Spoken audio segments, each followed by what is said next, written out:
At first glance, this looks like any other object on my bookshelf. Sure, you recognize it as a camera, but look closely. Its shape, its design, the way the light catches the metal and glass, it stands apart from the rest.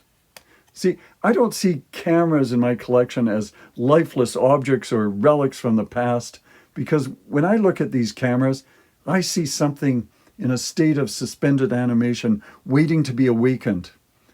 Each of the cameras was once cared for, and trusted to capture moments that mattered. I don't know who held them or what stories they told, but I can imagine. And think about this. Any workable camera that you have with a fresh roll of film can come alive instantly. And that's what fascinates me. These are historic artifacts, yes, but the moment you use them again as cameras, they stop being a part of past history and they shift into something else. They become a part of living history.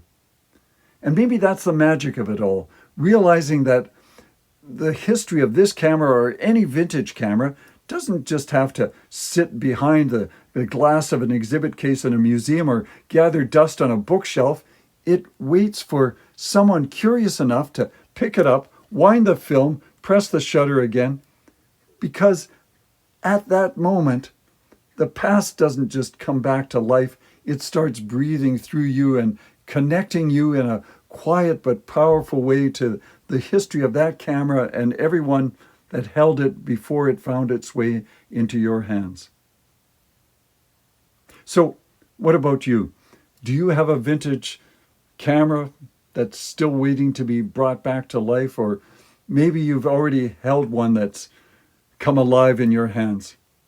Do you ever wonder who owned it before you? Whose memories it once preserved? I'd love to hear your stories. Share it in the comments, because these cameras may be silent, but their stories live on through us.